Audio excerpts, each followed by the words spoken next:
Hello YouTubers, so this is just another video about my CRX.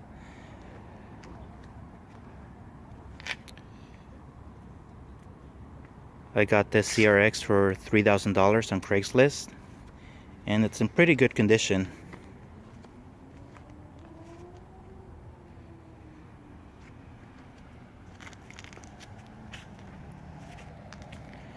And if you saw my last video, you saw that the seats were all torn up, so I put new seat covers and I cleaned the inside. It was really dirty. And I recently replaced the cigarette lighter.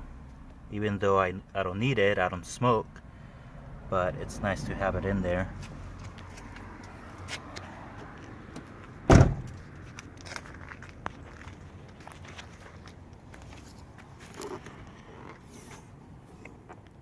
And the car is fully stock except for the wheels, so everything is in there.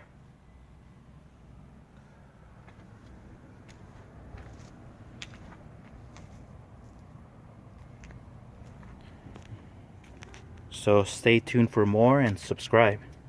Alright, see ya.